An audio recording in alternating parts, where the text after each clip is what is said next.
Thank you, Madam Speaker.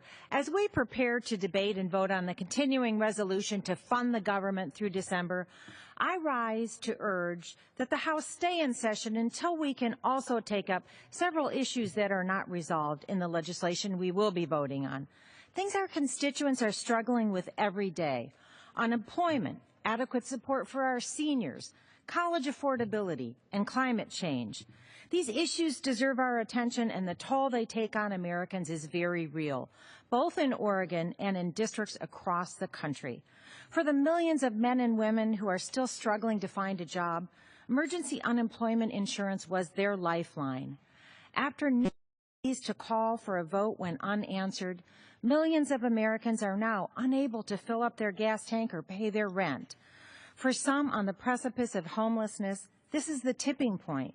These people can't move on without the support provided by unemployment insurance, so let's send a signal that we haven't abandoned them and take up a bill to extend these critical benefits.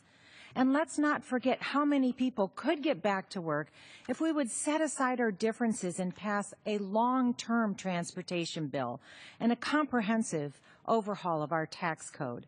Enough of these policies that incentivize businesses to go overseas. We need policies that keep them bringing jobs back home. We should also think of our seniors. The Older Americans Act changed the way our seniors age in this country. It contains social and nutritional programs that help them live full, independent lives. But the act expired more than 3 years ago. Meanwhile, the number of Americans turning 60 continues to grow. I introduced a bill to reauthorize and update the Older Americans Act so seniors can age with dignity and not in poverty. However, the House is yet to consider this important bill, to renew critical safety net programs like Meals on Wheels, home health care, and protection from elder abuse. My bill is closely aligned with a bipartisan compromise introduced in the Senate, and it deserves consideration. And let's not forget the millions of students who are returning to college campuses across the country this fall. The cost of college is leaving too many of them with massive debt and decades-long repayment plans. That's a drag on our economy.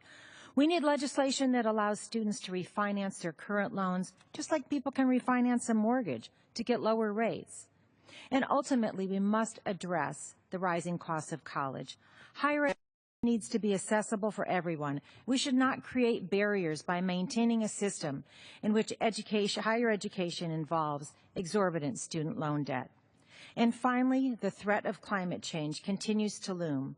This, too, is a concern across the country and around the world, but it's particularly alarming to my coastal and agricultural portions of the district. Greenhouse gas emissions are at record highs, leading to a warming planet, melting glaciers, and rising sea levels. Farmers, fishers, and others who rely on our natural resources are already feeling the stress. We must have a serious discussion about how we can curb increasing carbon emissions. Let's make this an opportunity to develop new and innovative technologies that can reduce carbon emissions while growing and advancing our economy through the creation of clean energy jobs. Let's do it for our children and our grandchildren. Let's not wait. Yet this continuing resolution will continue to fund the government for a short time. It will prevent another disastrous government shutdown. But it's a short-term fix that leaves numerous immediate problems unaddressed. We must do better for our constituents. They will bear the ramifications of our inaction. I urge my colleagues to set aside our differences. Let's work together to find the solutions our constituents deserve. Thank you, Madam Speaker. I yield back. The gentlewoman.